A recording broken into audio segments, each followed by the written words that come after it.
This is the story of a man named Stanley. Stanley worked for a company in a big building where he was employee number 427. Employee number 427's job was simple. He sat at his desk in room 427 and he pushed buttons on a keyboard. Orders came to him through a monitor on his desk, telling him what buttons to push, how long to push them, and in what order. This is what employee 427 did every day of every month of every year. And although others might have considered it soul-rending, Stanley relished every moment that the orders came in, as though he had been made exactly for this job. And Stanley was happy.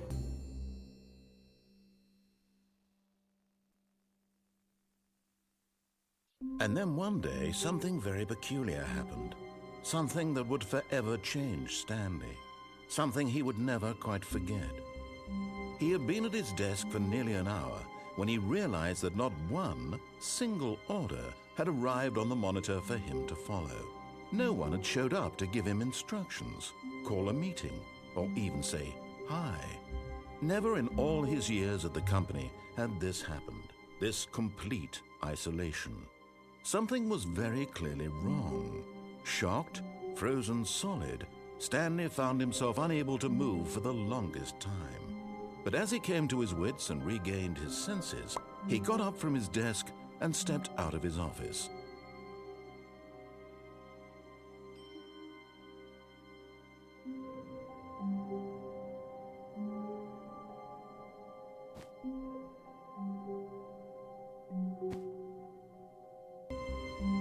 All of his co-workers were gone.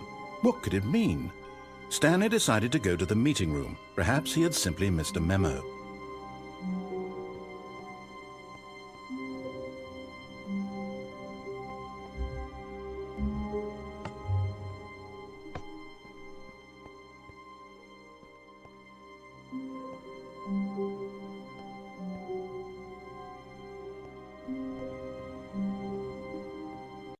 When Stanley came to a set of 2 open doors, he entered the door on his left.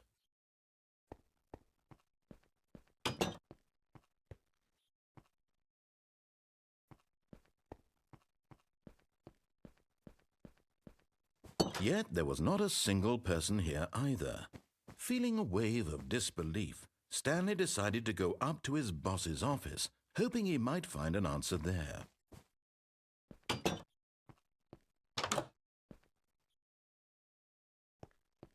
Stanley stepped into the broom closet, but there was nothing here, so he turned around and got back on track.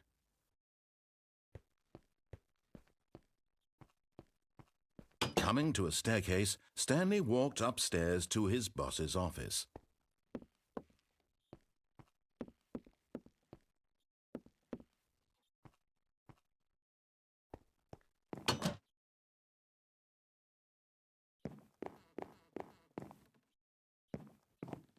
Stepping into his manager's office, Stanley was once again stunned to discover not an indication of any human life. Shocked, unraveled, Stanley wondered in disbelief who orchestrated this. What dark secret was being held from him? What he could not have known was that the keypad behind the boss's desk guarded the terrible truth that his boss had been keeping from him. And so the boss had assigned it an extra secret PIN number, 2845. But of course, Stanley was in such a rush to get through the story as quickly as possible, he didn't even have a single minute to just let the narrator talk. That kind of anxiety isn't healthy, so he relaxed for a few moments with some calming New Age music.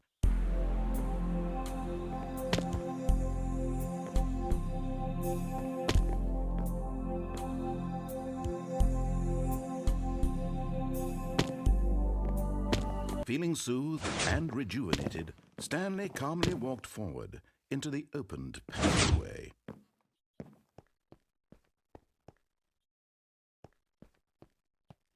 Descending deeper into the building, Stanley realized he felt a bit peculiar. It was a stirring of emotion in his chest, as though he felt more free to think for himself. to question the nature of his job. Why did he feel this now, when for years it had never occurred to him? This question would not go unanswered for long.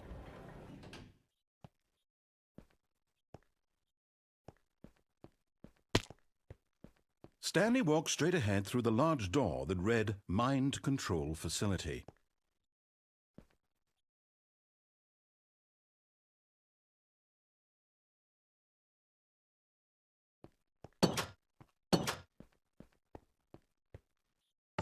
The lights rose on an enormous room packed with television screens. What horrible secret did this place hold? Stanley thought to himself. Did he have the strength to find out?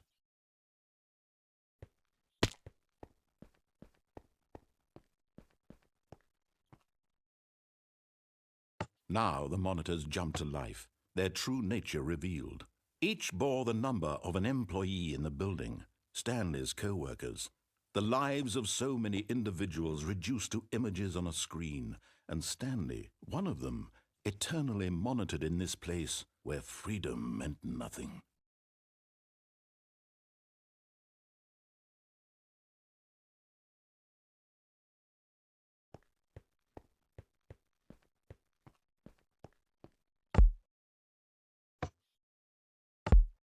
This mind control facility, it was too horrible to believe. It couldn't be true.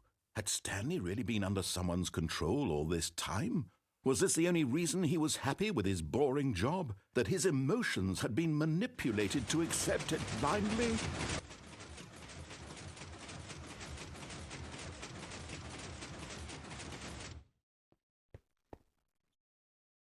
No, he refused to believe it.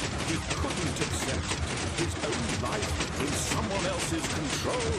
Never. It was unthinkable, wasn't it? Was it even possible? Had he truly spent his entire life utterly blind to the world?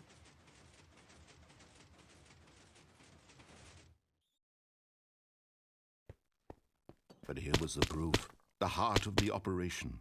Controls labeled with emotions, happy or sad or content. Walking, eating, working, all of it monitored and commanded from this very place. And as the cold reality of his past began to sink in, Stanley decided that this machinery would never again exert its terrible power over another human life. For he would dismantle the controls once and for all.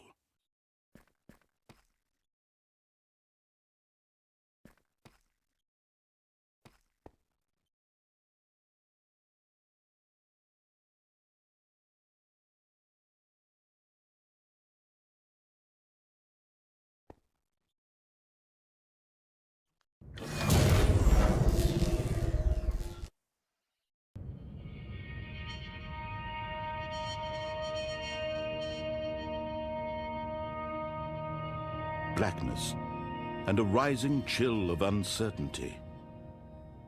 Was it over? Yes. He had won. He had defeated the machine, unshackled himself from someone else's command. Freedom was mere moments away. And yet, even as the immense door slowly opened, Stanley reflected on how many puzzles still lay unsolved. Where had his co-workers gone? How had he been freed from the machine's grasp? What other mysteries did this strange building hold? But as sunlight streamed into the chamber, he realized none of this mattered to him, for it was not knowledge or even power that he had been seeking, but happiness. Perhaps his goal had not been to understand, but to let go. No longer would anyone tell him where to go, what to do, or how to feel. Whatever life he lives, it will be his. And that was all he needed to know. It was perhaps the only thing worth knowing. Stanley stepped through the open door.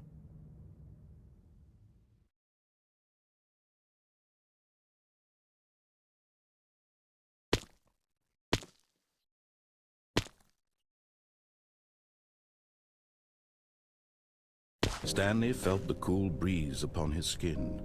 the feeling of liberation, the immense possibility of the new path before him. This was exactly the way, right now, that things were meant to happen. And Stanley was happy.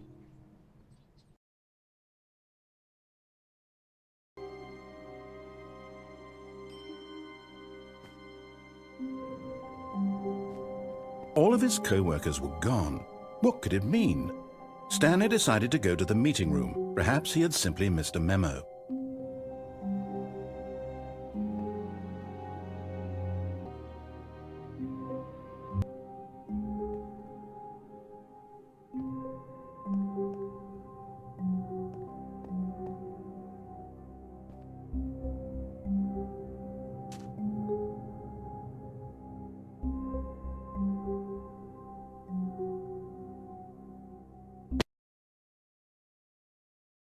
At first, Stanley assumed he'd broken the map, until he heard this narration and realized it was part of the game's design all along.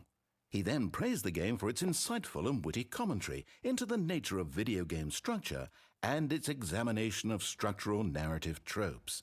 So, now that you're here, what do you think? Isn't this a fun and unique place to be? Why don't we take a minute just to drink it all in?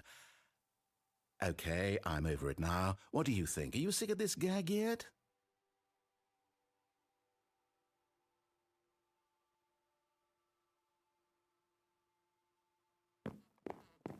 Well, I don't know how to say this politely, but you could literally just hit escape and restart the game any old time you want, like right now. You could have done it just then.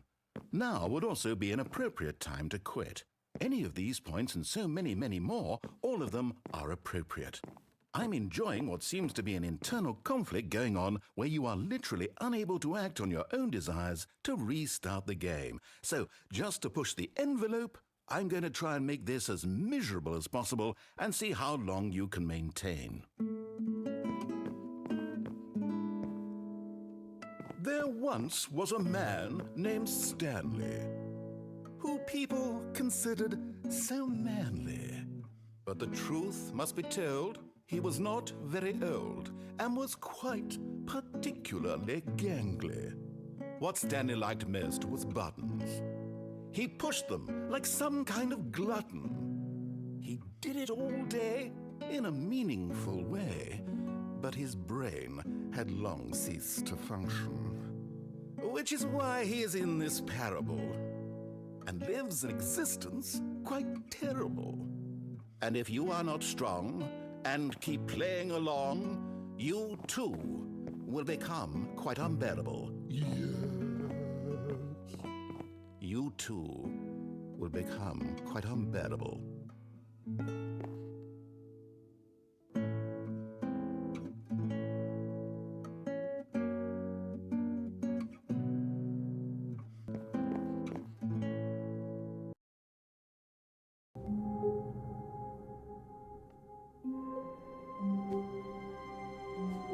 All of his co-workers were gone. What could it mean? Stanley decided to go to the meeting room. Perhaps he had simply missed a memo.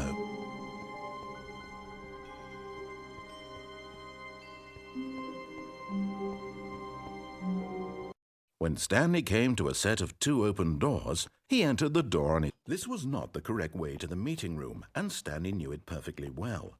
Perhaps he wanted to stop by the employee lounge first. Yes, truly a room worth admiring.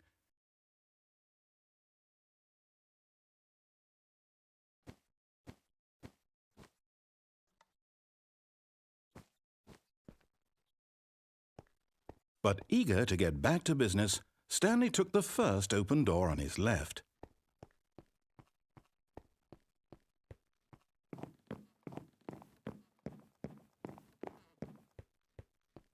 Stanley was so bad at following directions, it's incredible he wasn't fired years ago.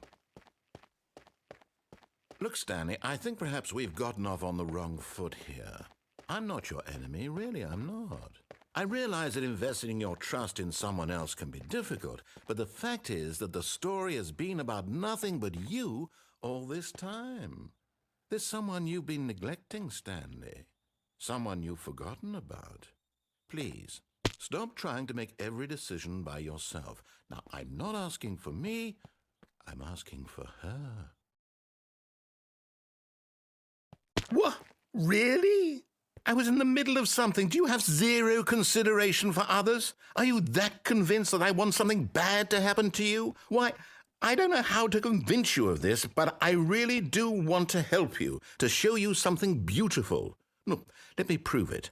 Let me prove that I'm on your side. Give me a chance.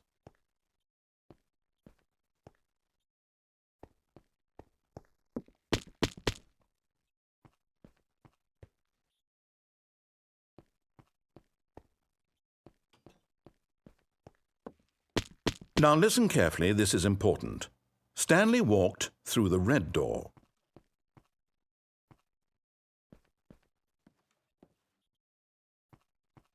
Aha, perhaps you misunderstood. Stanley walked through the red door. I still don't think we're communicating properly. Stanley walked through the red door.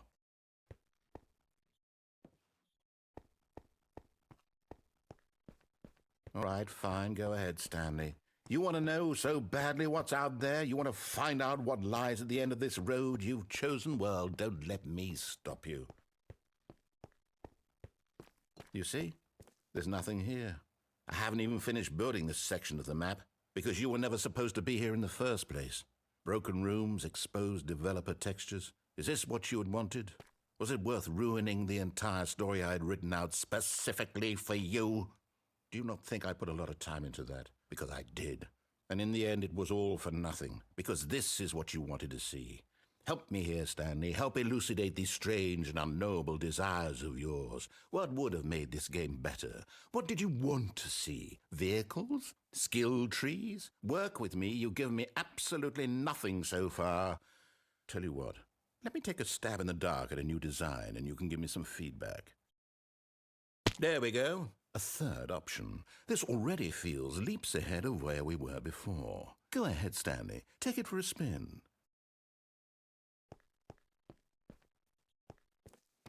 Okay, I'm going to stop you there. Now, tell me about your experience with this new version. Would you say that the game benefited from allowing you more choices? Feel free to be honest. I'm looking for some real critical feedback here. Aha!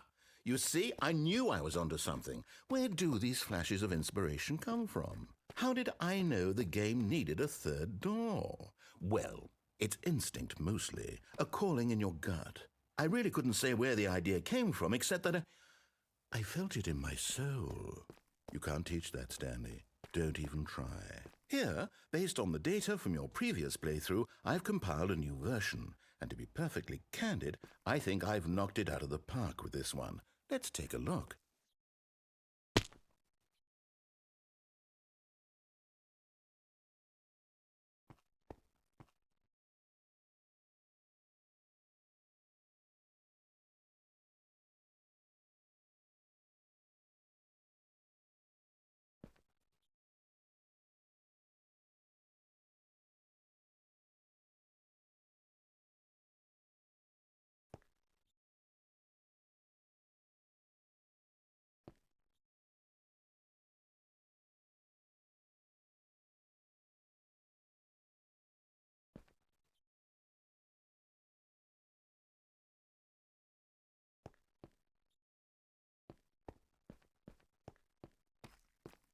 Now, would you say that competitive leaderboard helped you feel motivated to keep walking through doors? Again, honest answers, please.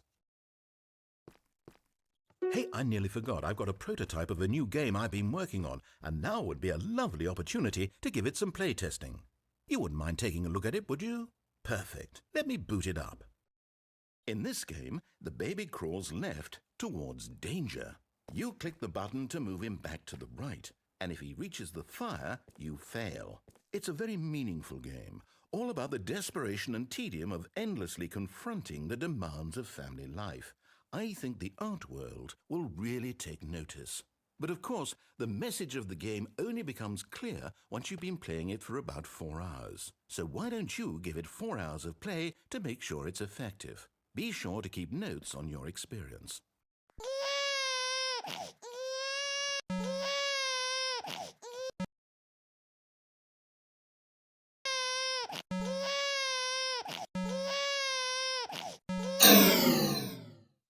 Thank you for playing. Your input was extremely valuable. Oh, hey, since my game was so awful, why don't we play someone else's game, just to ease the pain? Let's see. What do we have here? Yes, this seems like it'll work. Let's give it a shot.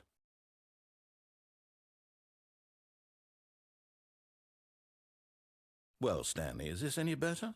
At last, the one thing you've always desired, a game I had absolutely nothing to do with. But is it enough? Tell me that, Stanley. Will it ever be enough?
Oh, no. This is far more open-ended than I had in mind. I'm looking for something more narrow and linear.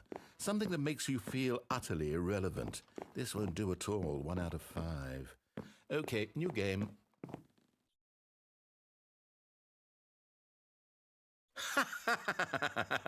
Yes! I don't even know what this game is, but I love it. You, trapped in a glass box with no way out, listening to me talk. Oh, it's inspired. I couldn't have done it any better myself. What is this game even supposed to be? I can't figure it out. Okay, now I'm curious. Let's go find out what there is. Oh, it's a puzzle. Critical thinking, Stanley. Your forte.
Genius.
I wonder what he found.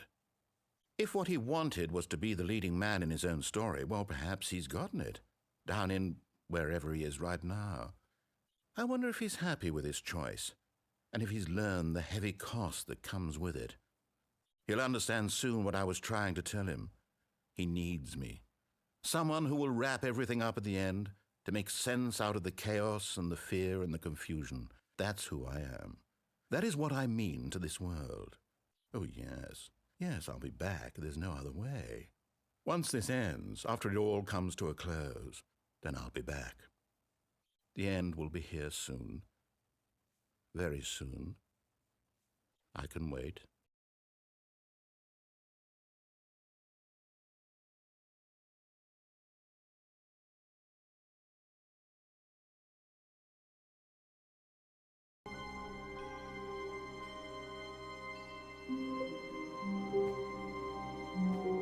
All of his co-workers were gone. What could it mean? Stanley decided to go to the meeting room. Perhaps he had simply missed a memo. When Stanley came to a set of 2 open doors, he entered. This was not the correct way to the meeting room, and Stanley knew it perfectly well. Perhaps he wanted to stop by the employee lounge first, just to... Yes, truly a room worth admiring. It had really been worth the detour after all, just to spend a few moments. But eager to get back to business, Stanley took the first open door on his left. Stanley was so bad at following directions, it's incredible he wasn't fired years ago. Look, Stanley, I think perhaps we've gotten off on the wrong foot here. I'm not your enemy, really, I'm not. I realize that investing your trust in someone else can be difficult, but the fact is that the story has been... What? Really? I was in the middle of something. Do you have zero consideration for others? Are you that convinced that I want something bad to happen to you? Why, I don't know how to convince you of this, but I really do want to help you, to show you something beautiful. Look, let me prove it. Let me prove that I'm on your side. Give me a chance. Now listen carefully, this is important. Stanley walked through the red door. Oh, thank God you are willing to listen to me. Do you see that I really have wanted you to be happy all this time? The problem is all these choices. The two of us always trying to get somewhere that isn't here. Running and running and running, just the way you're doing right now. And I think I have a solution. Here, let me show you.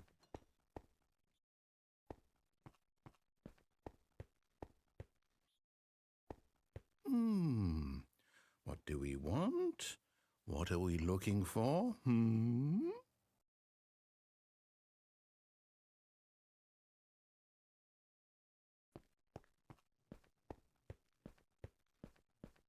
Here. Yes. Oh, it's beautiful, isn't it? If we just stay right here, right in this moment with this place, Stanley, I think I feel happy. I actually feel happy.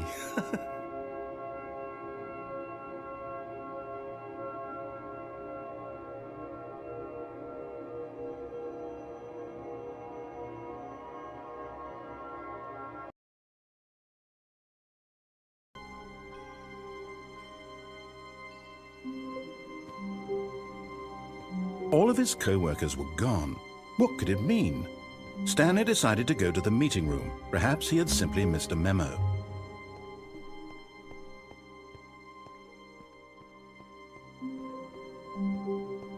When Stanley came to a set of 2 open doors, This was not the correct way to the meeting room, and Stanley knew it perfectly well. Perhaps he wanted to stop by the employee lounge first, just... yes, truly a room worth admiring. It had really been worth the detour after all, just to spend a few moments here in this immaculate... But eager to get back to business, Stanley took the first open door on his left.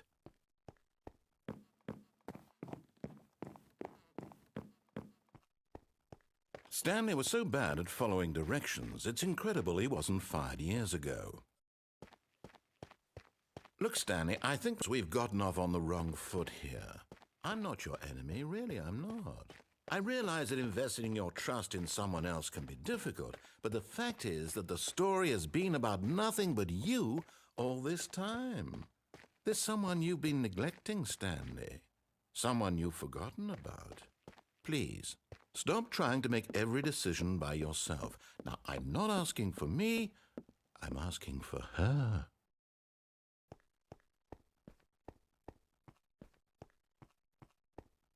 This is it, Stanley. Your chance to redeem yourself, to put your work aside, to let her back into your life. She's been waiting. That's her, Stanley. You need to be the one to do this, to reach out to her. If you can truly place your faith in another, then pick up the phone. Oh, Stanley, is that you? Hold on, sweetie. Sorry to keep you waiting. I'm just pulling the bread out of the oven. All right. Okay, there we go. All right, now, I want you to come in and tell me all about your day. Gotcha. Oh, come on. Did you actually think you had a loving wife who'd want to commit their life to you? I'm trying to make a point here, Stanley. I'm trying to get you to see something. Come inside. Let me show you what's really going on here. Sorry, but you're in my story now.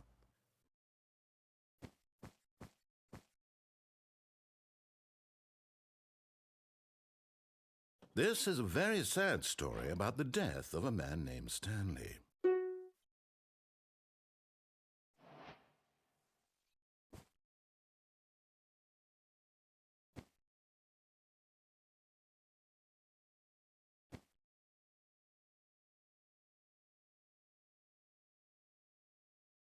Stanley is quite a boring fellow. He has a job that demands nothing of him, and every button that he pushes is a reminder of the inconsequential nature of his existence.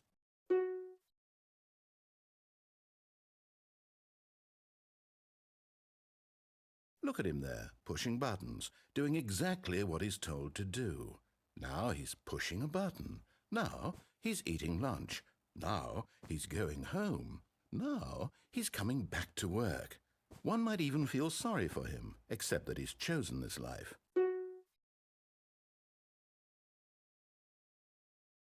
But in his mind, in his mind he can go on fantastic adventures.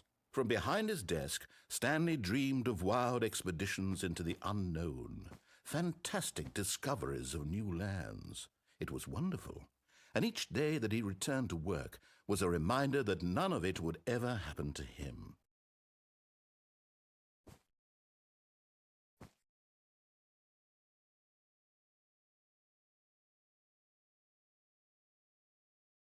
And so he began to fantasize about his own job. First, he imagined that one day while at work, he stepped up from his desk to realize that all of his co-workers, his boss, everyone in the building had suddenly vanished off the face of the earth. The thought excited him terribly.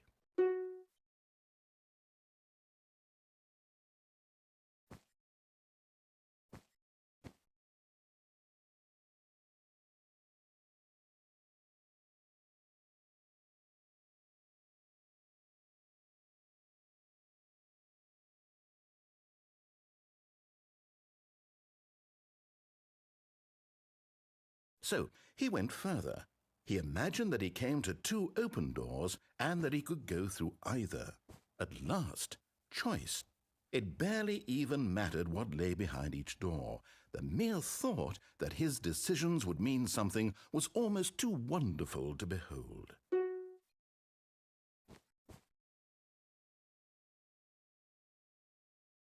As he wandered through this fantasy world, he began to fill it with many possible paths and destinations. Down one path lay an enormous round room with monitors and mind controls. And down another was a yellow line that weaved in many directions. And down another was a game with a baby. And he called it the Stanley Parable.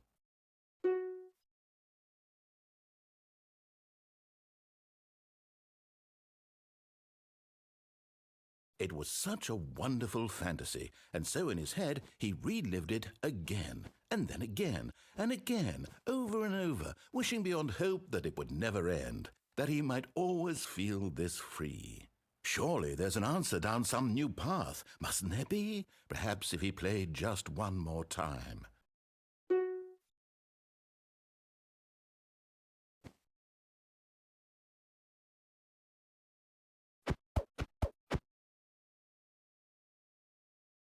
But there is no answer. How could there possibly be?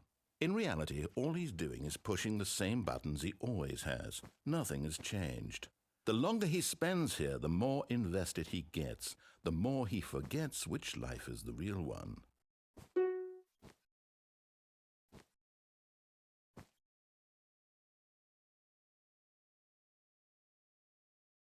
And I'm trying to tell him this, that in this world he can never be anything but an observer, that as long as he remains here, he's slowly killing himself.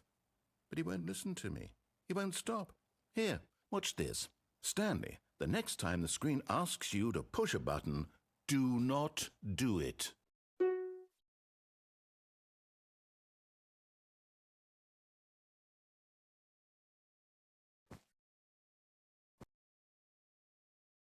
You see? Can he just not hear me? How can I tell him in a way that he'll understand that every second he remains here, he's electing to kill himself? How can I get him to see what I see? How can I make him look at himself?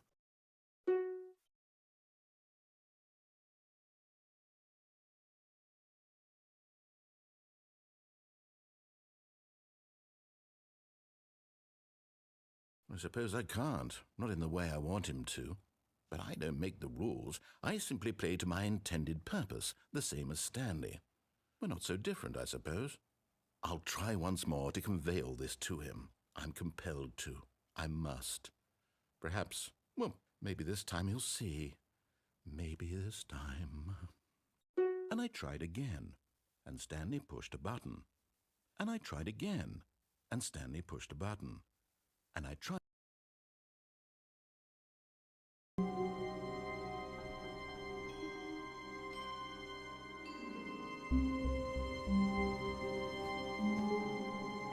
All of his co-workers were gone.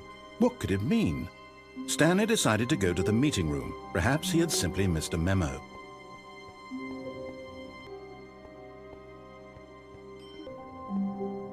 When Stanley came to a set of 2 open doors, he entered the door on his left. This was not the correct way to the meeting room, and Stanley knew it perfectly well. Perhaps he wanted to stop by the employee lounge first, just to admire it. Ah, yes, truly a room worth admiring. It had really been worth the detour after all, just to spend a few moments here in this immaculate, beautifully constructed room.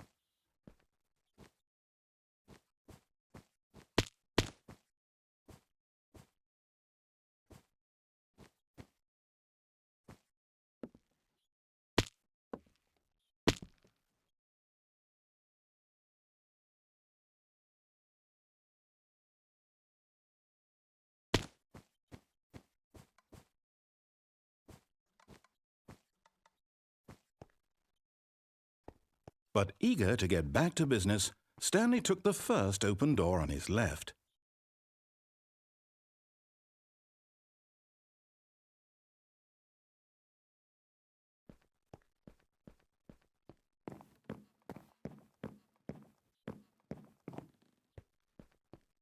Stanley was so bad at following directions, it's incredible he wasn't fired years ago. Look, Stanley, I think perhaps we've gotten off on the wrong foot here. I'm not your enemy, really, I'm not. I realize that investing your trust in someone else can be difficult, but the fact is that the story has been about nothing but you all this time. There's someone you've been neglecting, Stanley. Someone you've forgotten about. Please, stop trying to make every decision by yourself. Now, I'm not asking for me, I'm asking for her.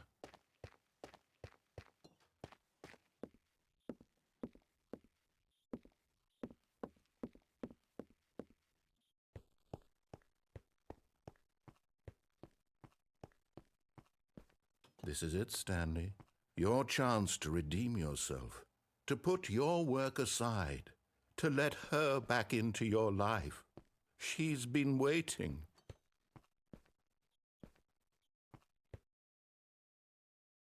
That's her, Stanley. You need to be the one to do this, to reach out to her. If you can truly place your faith in another, then pick up the phone.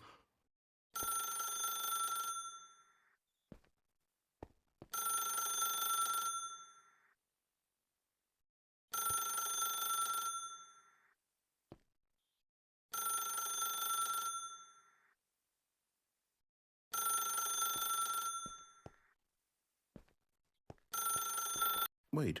Oh, goodness. Stanley, did you just unplug the phone? No, that wasn't supposed to be a choice. How did you do that? You actually chose incorrectly? I didn't even know that was possible. Let me double check. No, it's definitely here, clear as day. Stanley picks up the phone. He's taken to his apartment where he finds his wife, and the two pledge themselves to one another. Music comes in, fade to white, roll credits. Not picking up the phone is actually somehow an incorrect course of action. How is that even possible? None of these decisions were supposed to mean anything. I don't understand. How on earth are you making meaningful choices? What did you... Wait a second. Did I just see... No, that's not possible. I can't believe it. How had I not noticed it sooner? You're not Stanley. You're a real person. I can't believe I was so mistaken. This is why you've been able to make correct and incorrect choices, and to think I've been letting you run around in this game for so long. If you'd made any more wrong choices, you might have negated it entirely. It's as though you completely ignored even the most basic safety protocol for real-world decision-making. Or did you not grasp the severity of the situation? Well, I won't have that kind of risk on my watch. I'm going to stop the game for a moment so we can educate you properly on safe decision-making in the real world. Please observe this helpful instructional video.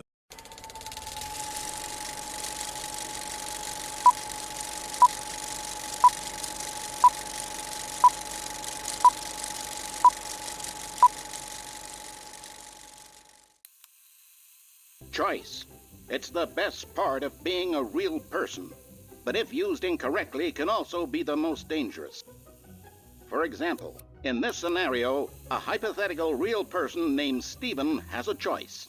He could spend years helping improve the quality of life for citizens of impoverished third world nations, or he could systematically set fire to every orphan living in a 30-kilometer radius of his house. Which choice would you make? Remember that unlike here, the real world makes sense, and at no time should you make a choice that does not conform to rational logic. If you find yourself speaking with a person who does not make sense, in all likelihood, that person is not real. Allow the person to finish their thought, then provide an excuse why you cannot continue talking. Turn to a partner and practice saying, "My goodness, is it 4:30? I'm supposed to be having a back, sack, and crack." Excellent. Making choices on a regular basis is the best part to a healthy decision-making process. Most medical professionals recommend making at least 8 choices per day. Do you make more than 8? Less? And finally, if you begin to wonder if your choices are actually meaningful and whether you'll ever make a significant contribution to the world, just remember that in the vast infiniteness of space, your thoughts and problems are materially insignificant, and the feeling should subside. At this time, your instructor will guide you in an exercise to test and reinforce the material covered in this video. Welcome back. You may have noticed that this room has begun to deteriorate as a result of narrative contradiction. But not to worry. Now that you're properly informed on good decision-making, we're going to revisit a choice you made just a few minutes ago and see what the correct thing to do would have been. This way, please.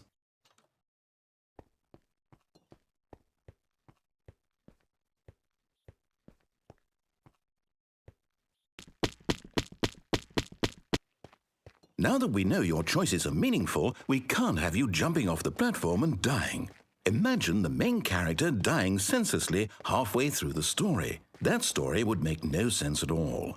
We just need to get you home as soon as possible before the narrative contradiction gets any worse. Unfortunately, it seems this place is not well equipped to deal with reality.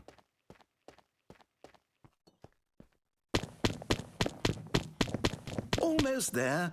You'll take the door on the left, back to the correct ending, the story will have resolution once again, and you'll be home free in the real world.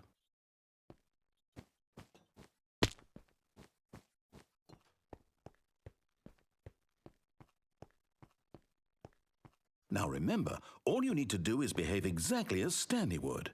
That means choosing responsibly and always putting the story first. I'm quite sure you'll be up to the task. Just follow my lead and you'll be fine. All right. When Stanley came to a set of 2 open doors, he entered the door on his left.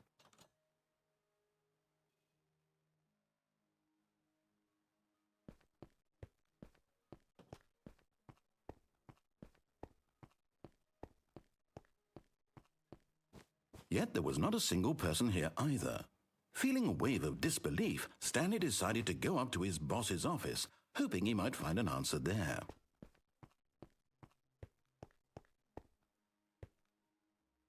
Coming to a staircase, Stanley walked upstairs to his boss's office.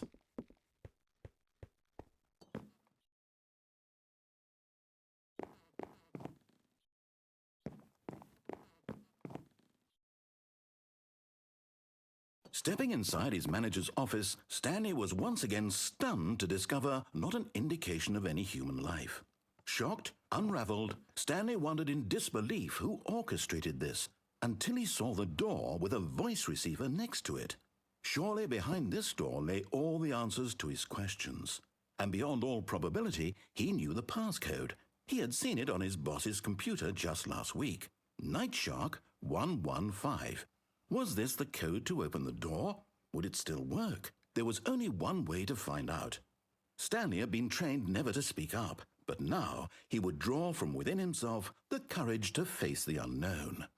He drew a sharp breath and then spoke the code.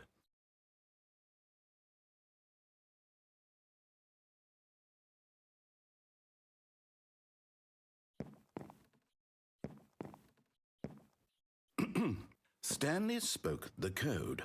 Nightshark 115. He spoke it into the receiver, right there on the wall.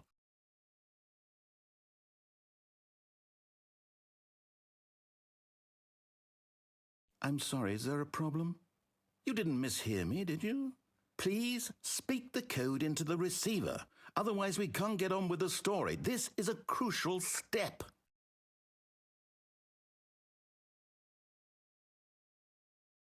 Okay, fine, you're not going to do it, but you know what? It's pretty humiliating to bring you this far, only for you to suddenly decide you have better things to do. I asked you for this one single thing, for your respect. The kind of respect Stanley shows for his choices. He knows what it means to take a story seriously. If you didn't want to see what I had to show you, then why did you come here? You had a choice, you know. You could have gone through the door on the right. You could have done whatever you wanted over there. Why did you come this way? Speak. Say something to me. Explain yourself, you coward. You behave exactly as Stanley would. That means choosing responsibly and always putting the story first. I'm quite sure you'll be up to the task. Just follow my lead and you'll be fine. All right. When Stanley came to a set of 2 open doors, he entered the door on his left. No! Why did you do that? Quickly, hurry back in the other direction. Perhaps we're not too late.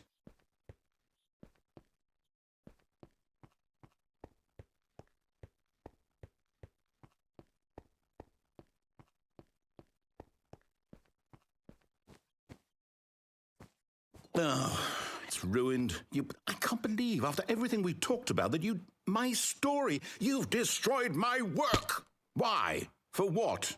What did you get out of that? What did you think was so special about seeing the game undone, left here like so much garbage? It's worthless now. And what am I supposed to do? Even if there were a way to continue, would it be worth it? To know that my story is now incorrect? How can I go back to that? I can't erase that knowledge. I'll have to live with it forever, reliving its impossibility forever. I couldn't live that way. Is it better to shut the game down entirely? To willingly destroy all of my work? I don't know. So what do I do? What do I do? What do I... No, I have to. I have to shut the game down. I have to. I have to.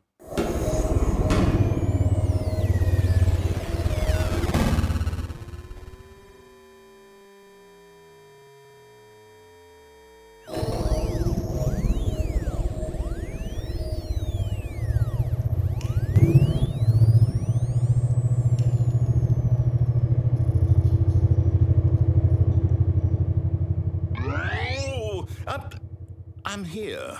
I'm still here. Here in this pile of rubbish.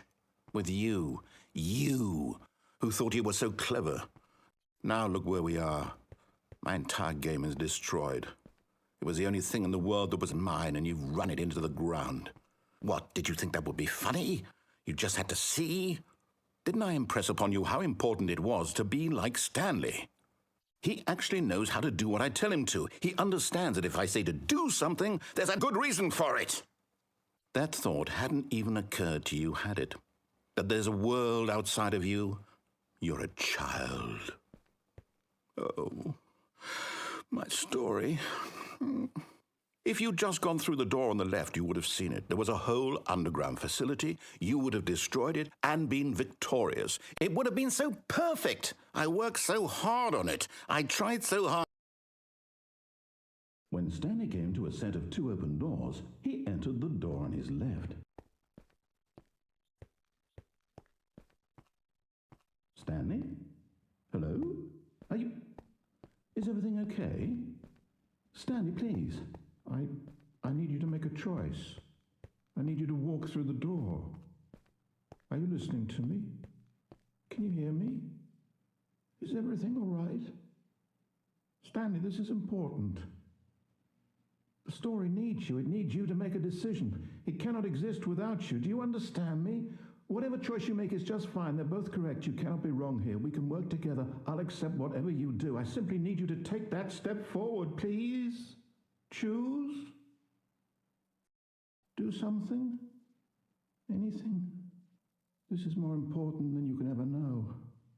I need this. The story needs it. So, you hear me? Are you there? Are you listening to this? Stanley, are you there? Okay. It's okay, I can wait. You need time to decide. Time to make sure your choice is correct. That is the best choice. That's all right. I'll wait for you to decide what's the right thing to do. Take as much time as you need.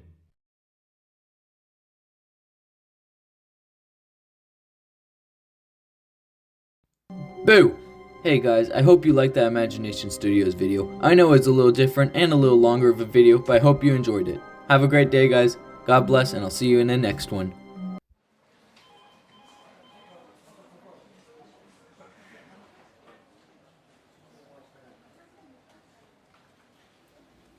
Want to see more videos just like this one? Try clicking on that subscribe button. Also, try clicking on this button right here. Yeah, that button. Yeah, click it. It'll take you to another video. Might be as cool as this one.